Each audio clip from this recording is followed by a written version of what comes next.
Breaking news po mga kababayan, Karen Davila, wala nang paligoy-ligoy pa. Sumabog na po siya mga kababayan. Dahil po sa corruption po sa flood control, diretsahan na. Wala nang paligoy-ligoy pa. Ito po ang kanyang sinabi mga kababayan. Magugulat kayo. Dito po, saludo po ako kay Karen Davila. Bata mo ako, Karen Davila. Ngayon, papalakpakan kita.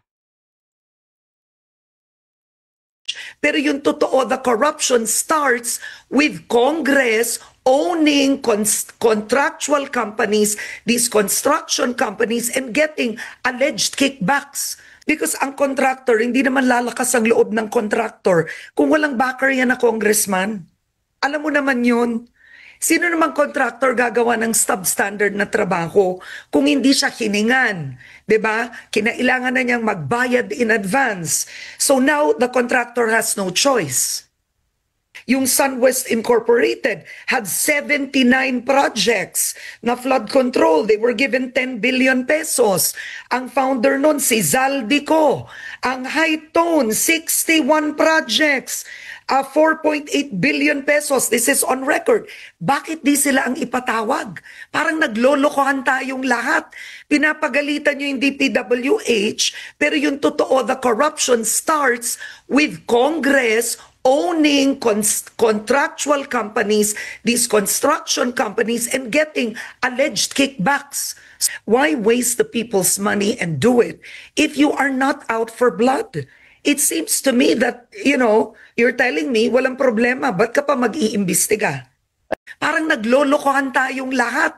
Pinapagalitan nyo yung DPWH, pero yung totoo, the corruption starts with Congress owning contractual companies, these construction companies, and getting alleged kickbacks.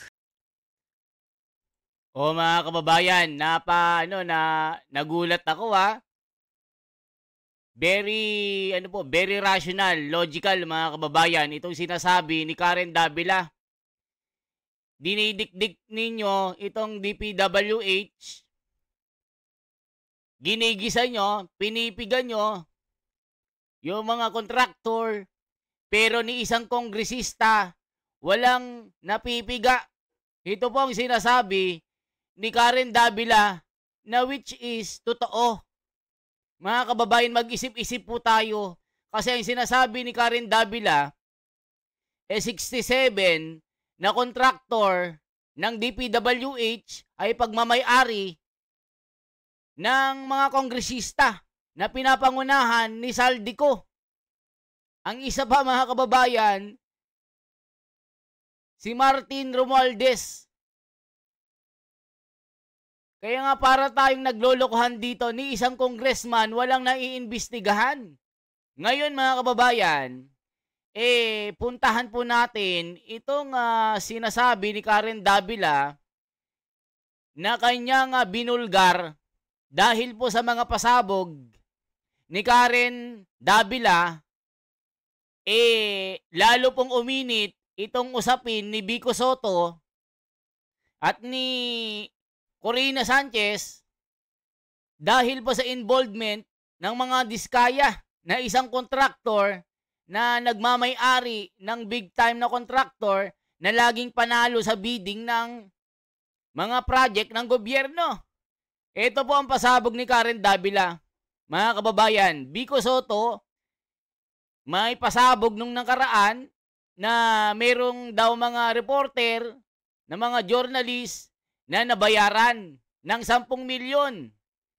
Ito po ay talagang pinasabog ni Vico Sotto dahil po sa mga diskaya na tumakbo bilang mayor pero natalo. Na-interview sila ng mga Vatican at mga veteranang mga reporter na si Karen or si Corina Sanchez, si Julius Babaw na allegedly may 10 million na bayad. Pero tinanggi ni Corina Sanchez na sinabihan si Vico Sotto na slanderous or sabi pa nga po mga kababayan ng kanyang kampo kakasuhan ng libel. Libel case po. Dahil po Wala daw umanong katotohanan ito. Pero ngayon mga kababayan, may pasabog si Karen Davila. Ito po mga kababayan, ako po, may parang hindi mapatay-patay na apoy ito. Nung nakaraan, ano lang maliit lang. Pero ngayon, sumabog na po mga kababayan. Pakinggan po natin ito. Nako po mga kababayan, matindi ito. Ang loob ng contractor. Ito mga kababayan, i-check po natin. Matindi. Ito po mga kababayan, pakinggan nyo po. Maraming nag-attend. Anong pinakamataas na alok? Ito po. May name your price. Sinabi, name your price kada buwan. I said, what? And nagbanggit ng ibang mga anchors, like si ganito, eto presyo niya, si ganon, eto presyo niya. Dinala pa ako sa restaurant noon. And that was actually, magugulat ka because it was an oil industry issue. Minsan magugulat ka, it's not the issues you think. But sabi Karen, no one will ever know. And I said, but I will know. And I said, it's not true that no one ever knows. Not doesn't know. People will always know. Tsaka ano din, integridad. Yeah. Tsaka dignidad. O, nakikita nyo mga kababayan? Mukhang totoo itong sinasabi ni Karen Davila na meron talagang mga reporter na bayaran para pagka na-cover sila at umere sila sa mga istasyon nila, ang magiging output ng interview pabor sa mga nagbabayad po ng talent fee. Mga kababayan, naku po mga kababayan, napakalupit nito. Basahin nga natin yung mga komento dito mga kababayan. Kita nyo po may mga comment dito. I-check nga natin yung mga komento mga kababayan. I-check nga natin. Naku po, napakalupit nito Parang ang tindi mga kababayan. I-check po natin. Saglit lang Nasaan ba yung mga ano dito? Saglit lang mga kababayan. Makikita nyo po talagang sumasabog po mga balita dito lumalabas ang katotohanan mga kababayan na nagkakaroon talaga ng bayaran. No doubt it. Hindi naman niya pinangalanan pero talagang malupit ang mga balita. Ito po yung mga comment mga kababayan. Ayan Nako po yung mga comment dito mga kababayan nakakatakot. Ito po. Sabi ng comment. Nako. Ito po mga kababayan ng mga comment. Corina and Julius and Arnold are watching. Inis na sila sa iyo Karen. Ha ha ha ha. Nambubo ka daw kayo. Ha ha ha ha. Grabe mga kababayan Grabe mga komento. Na-mention si Corina and Julius and Arnold are watching. Inis na inis sila sa iyo Karen. Grabe. House Henry Diaz. Mayor Vico Soto is right. I'm glad she's really clean. Happy for her. Alam nyo, bumibili ba ako kay Karen Davila? Minsan may pagkabayas pero okay lang. Dito na nakuha talaga yung aking respeto bilang paghanga sa isang reporter na gaya niya. Kaya si Vico Soto, may mga pasaring po sa social media na may mga reporter na kanyang sinasabi pero hindi niya pinangalanan. Pero si Karen Davila unang pumutak pero wala siyang pinangalanan. Kaya dito mga kababayan, legit talaga na merong nababayaran ng mga reporter. Nako po. Clavio. Ikaw pala isa sa mataas. Bayad. Galit-galitan ka pa. Nako po mga kababayan. Si Corina kulang pa ba kayamanan niya? It's a matter of who you are. Na lang minsan. Nako po. Nako po mga kababayan, tindi ng mga banat dito. Talagang naglalabasan yung mga, ito yung sinasabi ng mayor namin na soon to be president namin, the last card of Philippines. Sir Club, listen to peace o listen to please. envelopmental journalism. Mainam, hindi sumasali si Miss Kid or Karen Davila. No one will ever know. Pero may accounting entry sa books. Nako po mga kababayan. Sinabi daw nung nung gustong bayaran si Karen Davila name your price. No one will ever know. Grabe mga kababayan. Ito pa, pakinggan nyo pa po yung mga... Alam nyo ba mga kababayan na isa rin sa listahan ng mga diskaya si Karen Davila pero hindi nila nakuha. Mga kababayan, pakinggan nyo po dito. Nako, napakatindi mga revelasyon. Buo pa din si Karen. Hindi, di ba? Wala rin naman ako naririnig sa'yo. Ay, praise God. Sa iba. Sabi ko, wow. Praise God. Di ba? Kakalat kasi. Ulitin natin Maraming nag-attend. Anong pinakamataas na alok sa'yo? May name your price. Sinabi, name your price kada buwan. I said, what? And nagbanggit ng ibang mga anchors. Like si ganito, eto presyo niya. Si ganon, eto presyo niya. Dinala pa ako sa restaurant noon. And that was actually, magugulat ka because it was an oil industry issue. Minsan magugulat ka, it's not the issues you think. But sabi, Karen, no one will ever know. And I said, but I will know. Mga kababayan, nakita nyo, sabi, no one will ever know. Pero may entry sa accounting.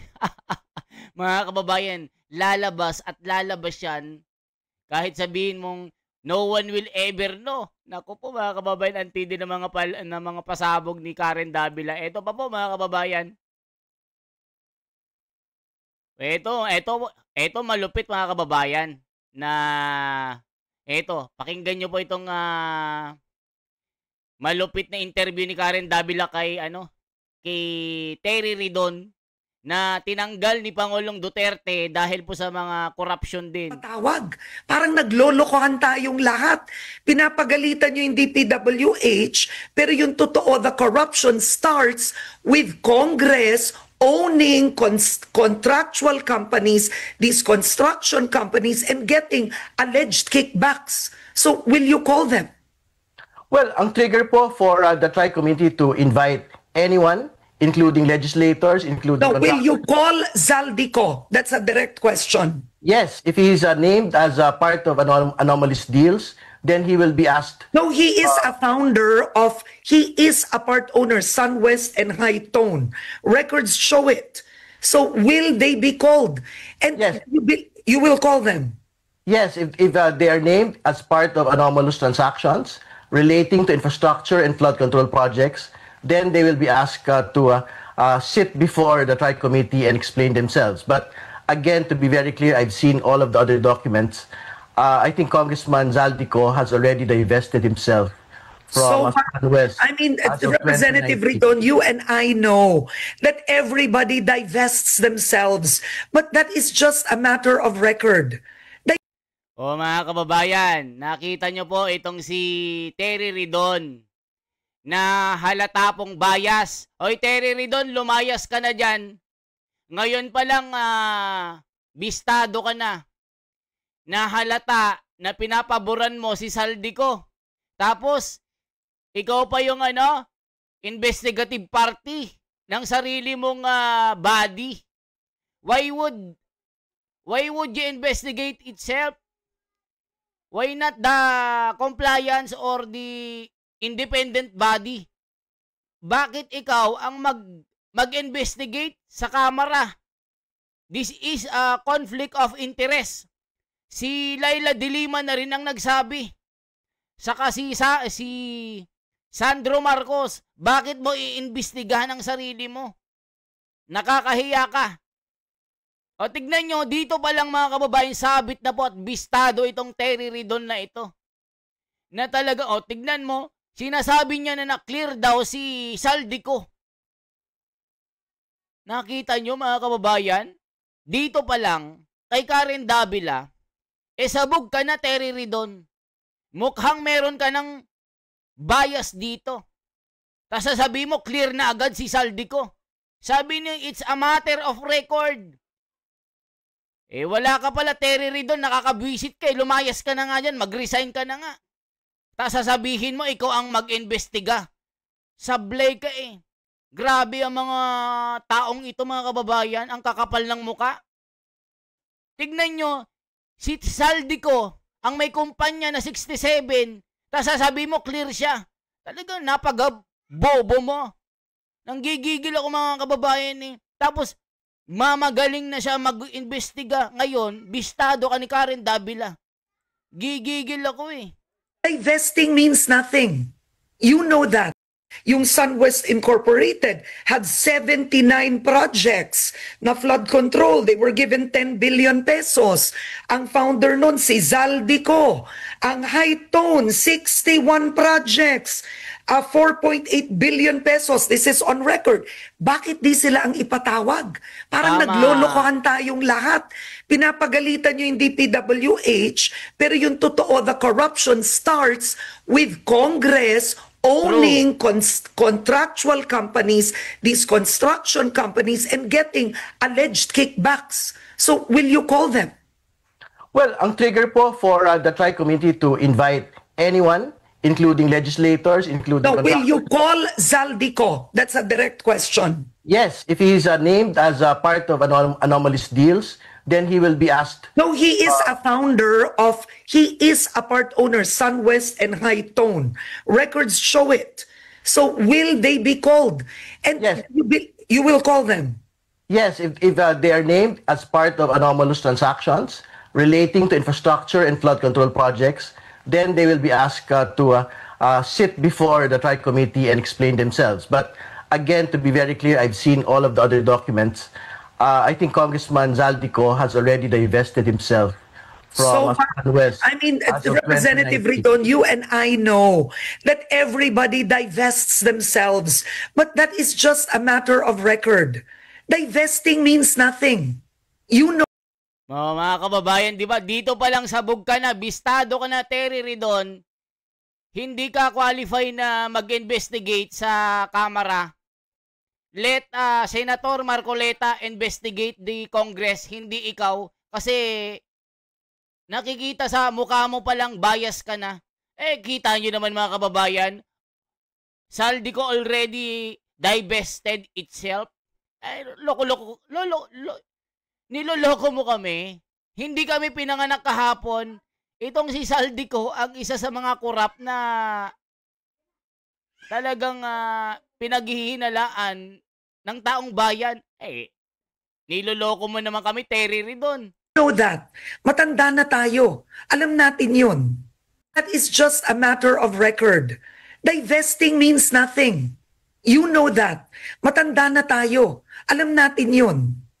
But again, to be very clear, this divestment is the particular requirement under the law. No? So, ibig sabihin, if he is actually, again, the trigger for the investigation, whoever it is, whether a legislator, contractor, high government official, if they are named in an anomalous deal, they will be asked to sit before Congress and explain themselves.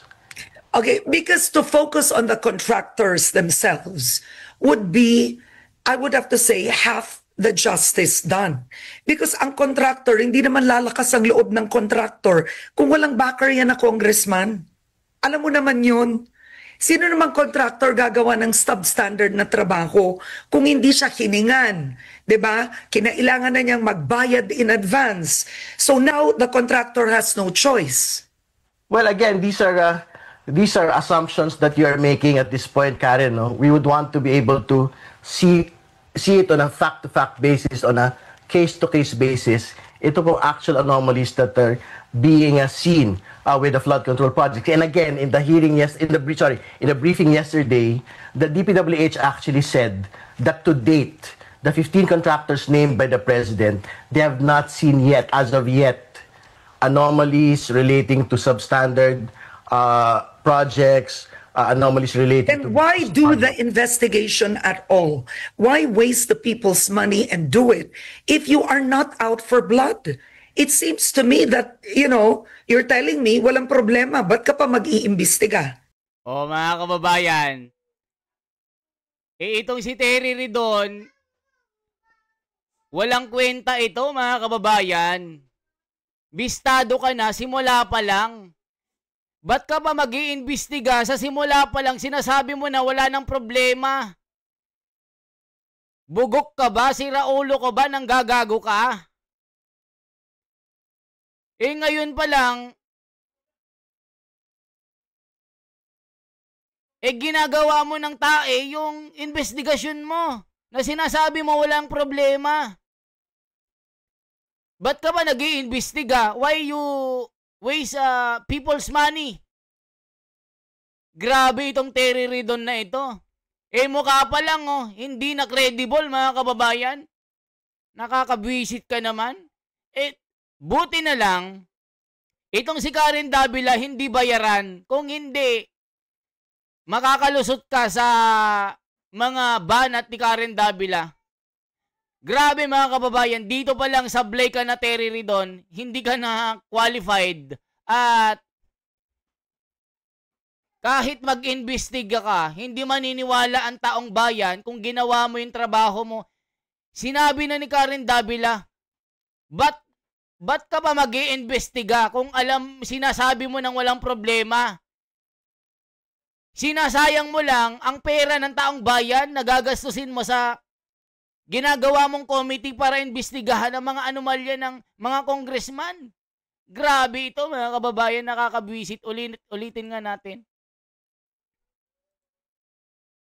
In the briefing yesterday, the DPWH actually said that to date, the 15 contractors named by the president, they have not seen yet, as of yet, anomalies relating to substandard projects, anomalies related to... And why do the investigation at all? Why waste the people's money and do it if you are not out for blood?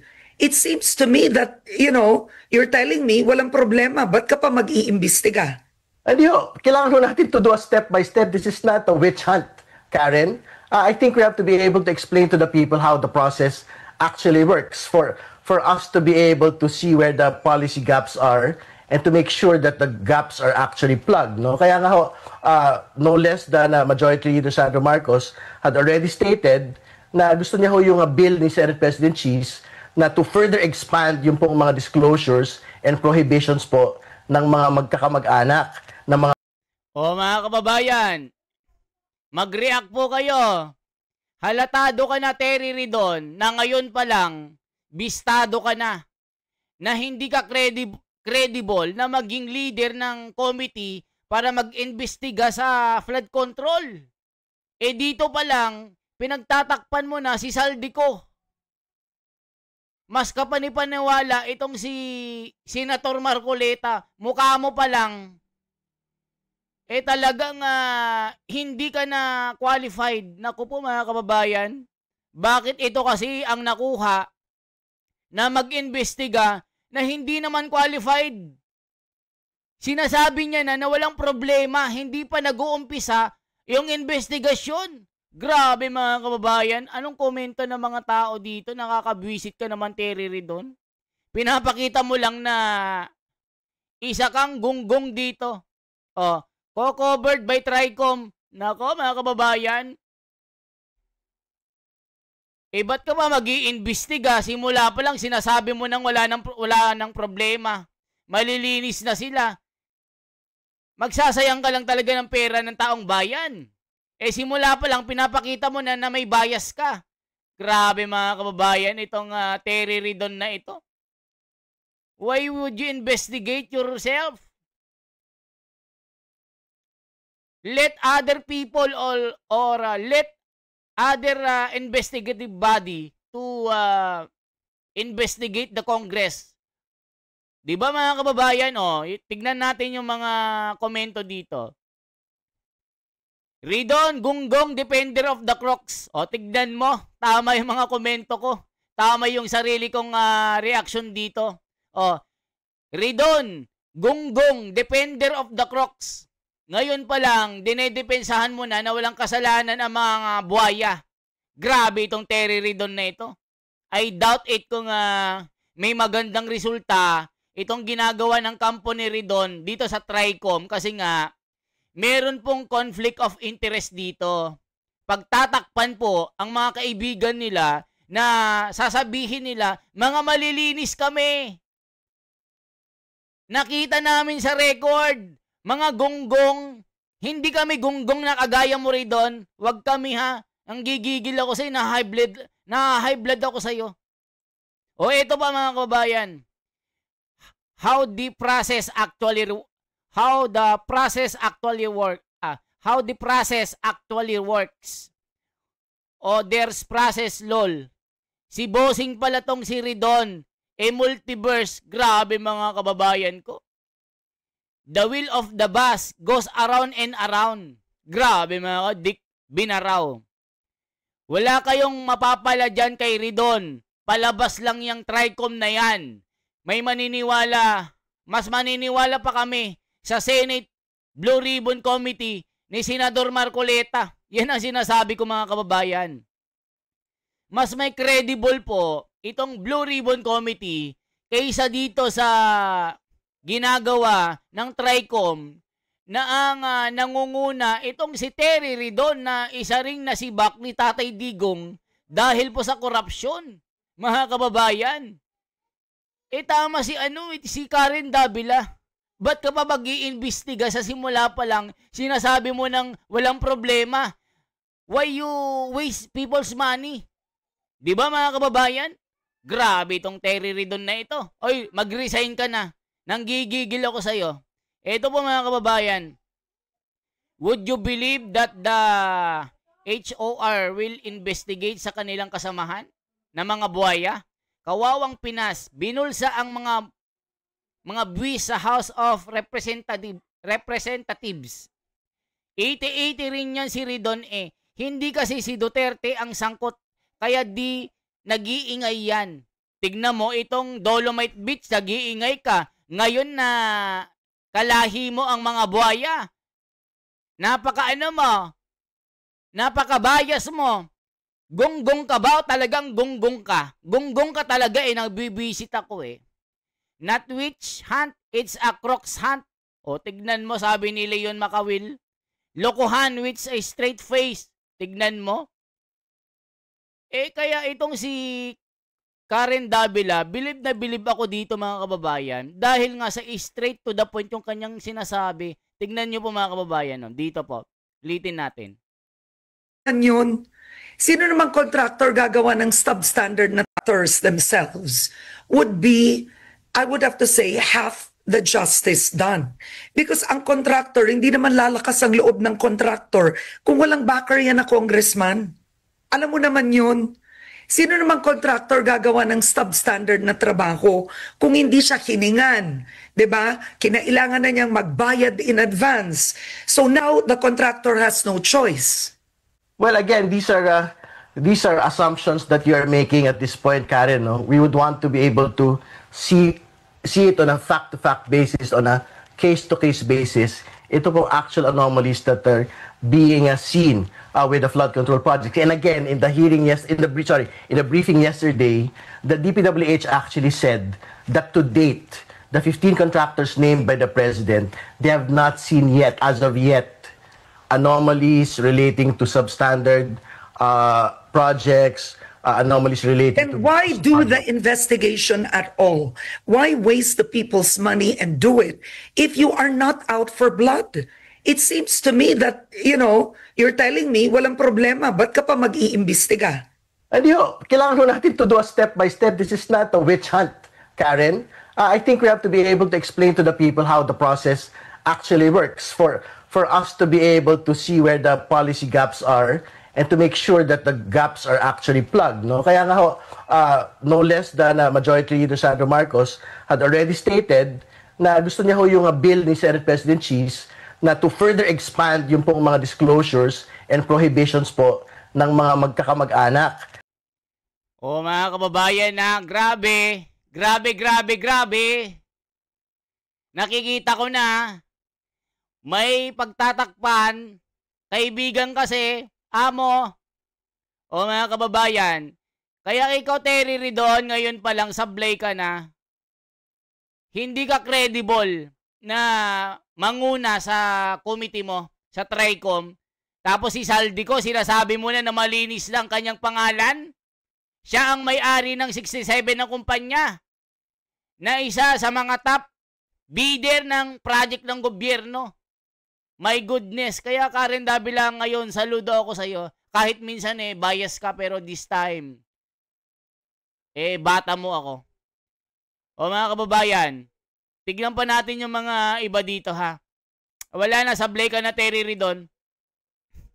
Ngayon pa lang wala ka na. O eto yung mga komento. O mga kababayan, eto po, Ridon, was not he dismissed for something? He is playing like some cadre for justice and transparency. O mga kababayan, komento yan ng mga netizen. Nakikita nyo po ang galit ng mga nagko-comment. In short, kunwaring investigasyon lang. Mga kababayan, kunwarian lang ito na nag-iimbestiga sila para malilinis sila. Mga kababayan, planado po ang ginagawa nila. Tapos itong si Terry Ridon, simula pa lang sinasabi na malinis na si Saldico. Mga kababayan, crocodile protecting another crocodile. Matindi mga kababayan. Ridon protecting Crocs, same Crocs.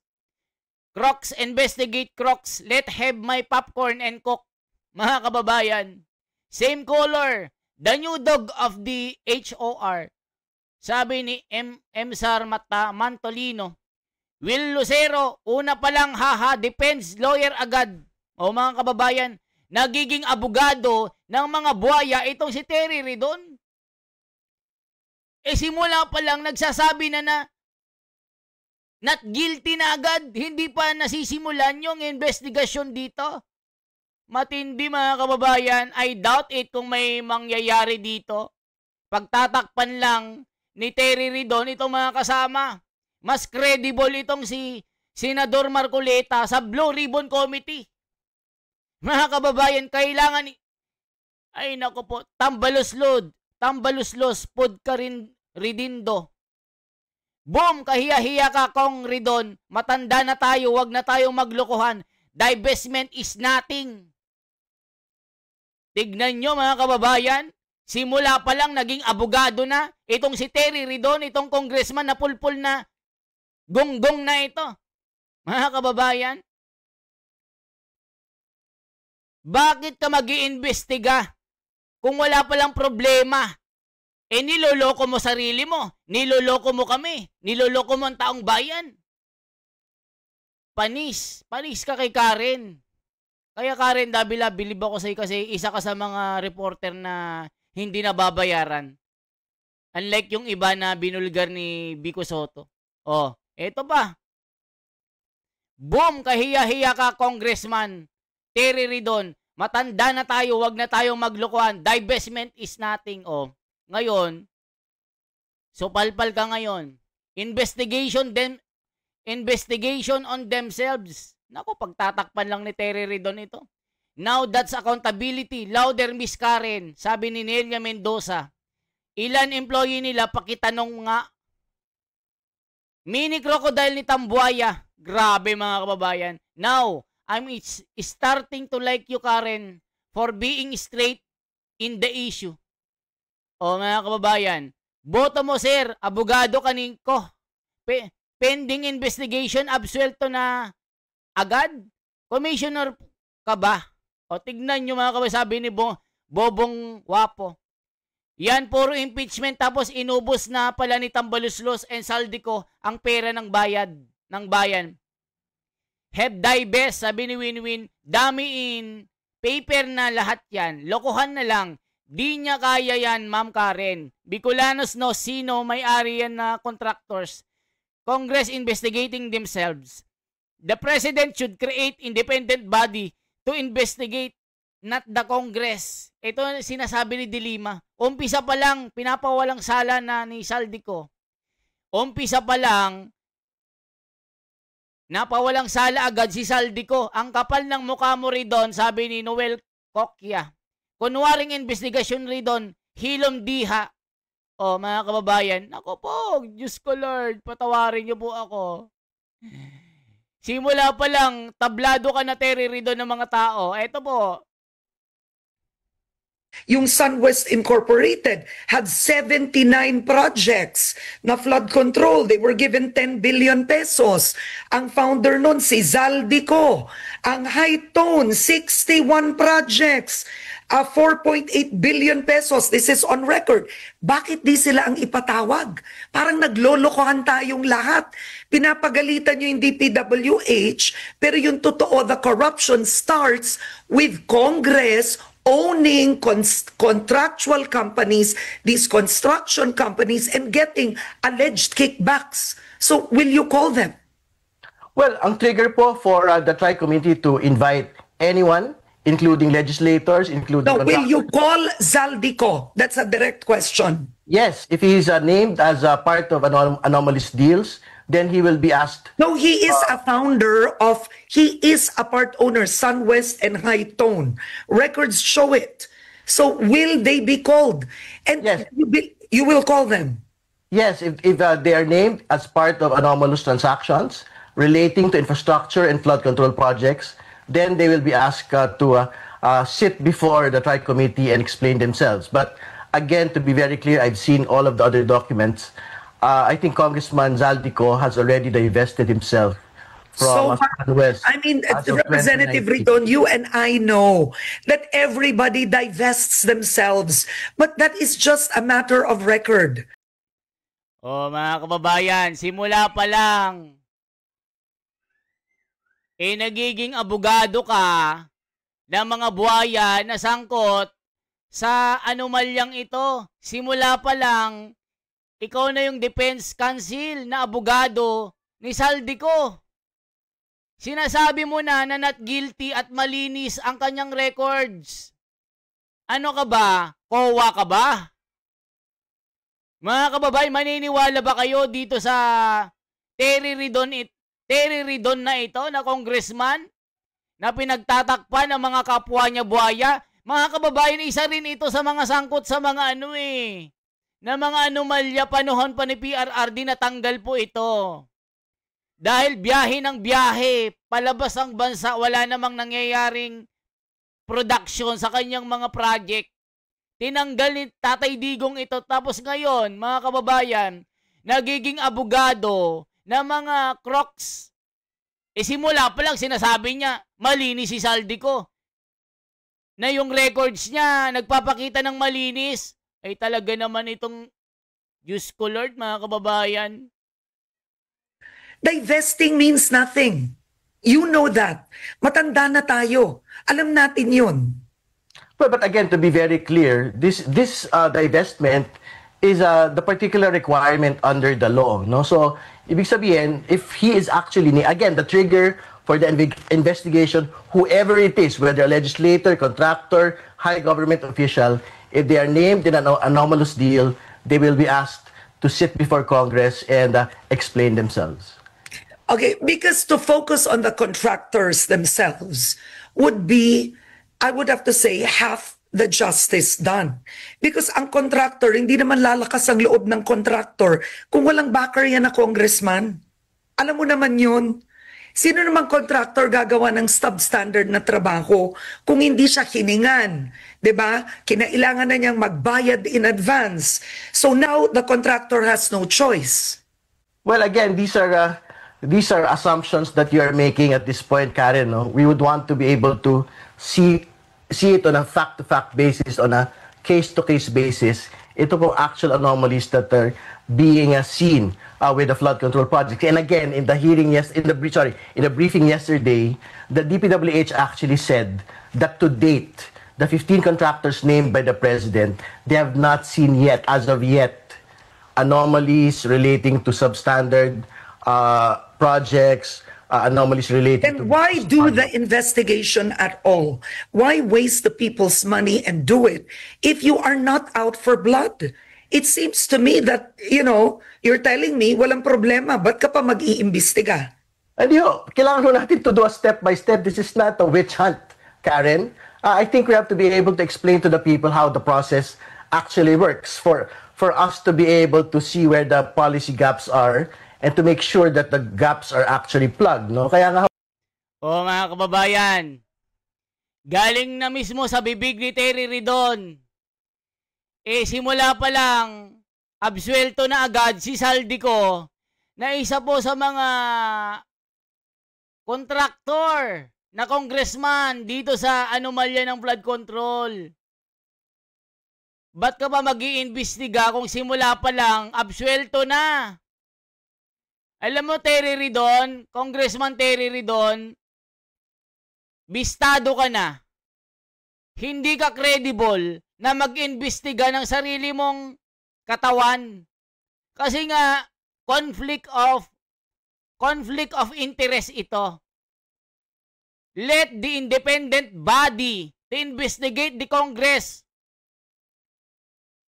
Di ba mga kababayan? Naglolokohan tayo dito. Hindi naman kami pinanganak kahapon. Hindi naman kami gago na gaya nyo. Ginanggago nyo kami. Ngayon pa lang, absuelto na agad yung mga tirador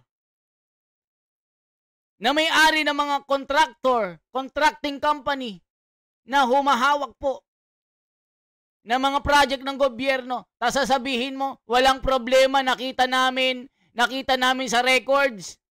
Oy, wag mo kaming ginagago. Hindi ka credible. Naku po, ngayon pa lang wala na mga kababayan. Hindi na kapanipaniwala ito. Kaya po kayo na pong humusga dito mga kababayan. Yan lamang po ang aking bahagi. Yan lamang po ang ating reaction dyan. Paki-like, pa-share po, pa-comment, ano po yung mga reaction nyo. Sabi po ng mga kababayan, mas kapanipaniwala si Senador Marcoleta kaysa dito sa committee ng TRICOM na parang pakitang gilas lang na kunwari nag-imbestiga pero may conflict of interest, may pagtatakpan. Na kunwari mag-imbestiga, simula pa lang absuelto na, malinis na ang record, hindi nakitaan ng mga anomalous na mga projects at substandard at walang mga ghost project. Nako po, Terry Ridon, are you the lawyer? Are you the lawyer of the mga kababayan? Lawyer ba ito? Sa mga crocodile? Pinagtatakpan yung mga buhaya na sangkot dito sa anomalyang ito? It's your time to comment, make reactions, and share mga kababayan. Salamat po. Ako si The Wonders Philippines. Mabuhay po. Mabuhay ka, Karen Davila. Alam ko, dito ako bumilib sa'yo na isa ka talaga sa mga hindi nababayaran na reporter. Mabuhay ka. Salamat po mga kababayan.